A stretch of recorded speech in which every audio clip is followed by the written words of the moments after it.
On a clear day when the sky is blue and there is just enough breeze to blow the clouds away, you can stand on the big hill above the valley and watch Duck and Oliver far below, busily at work on Duck's branch line near the sea.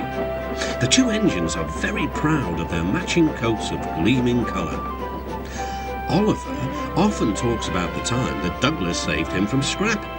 If it wasn't for his help, Oliver will say, I might have been caught when I ran away from the scrapyard, and I would never have come to live here on the Fat Controller's railway.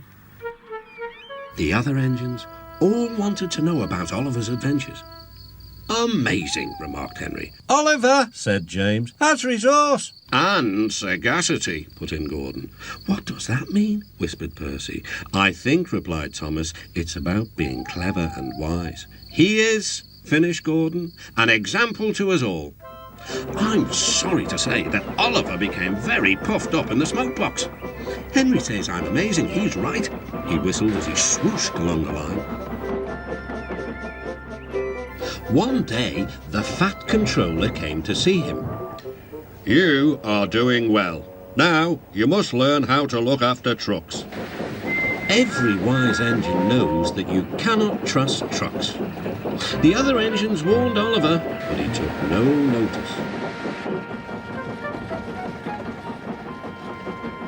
You think I can't manage? He said huffily. Gordon knows better. He says I'm sagacious. You may be good gracious, or whatever you call it, but trucks can be troublesome and— Say no more, Duck, interrupted Donald. It's maybe a pity, but the wee engine'll have to learn for himself. Oliver pulled some loaded trucks to a siding and pushed the empties to the chute.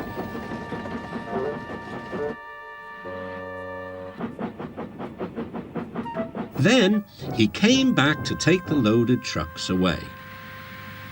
They were comfortable and didn't want to move. What right has he to poke his funnel in here? They grumbled. We want Duck, or Donald, or Douglas. Look sharp, puffed Oliver. That's not the way to speak, hissed the trucks. We'll pay him out. Oliver heard nothing. The trucks moved smoothly at first, then suddenly Oliver felt them push forward. His driver applied the brakes, but they were useless against the surging trucks. On, yelled the trucks. Oliver fought hard, but still they forced him on and on.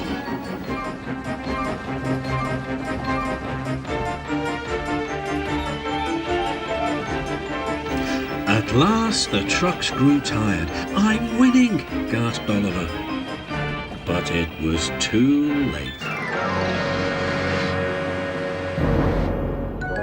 Oliver lay, bruised and bemused, bunkered down in the turntable well. Duck surveyed the damage. Hello, Oliver. Are you being a good gracious engine? Beg pardon, of course, but we really don't like this sort of surprise.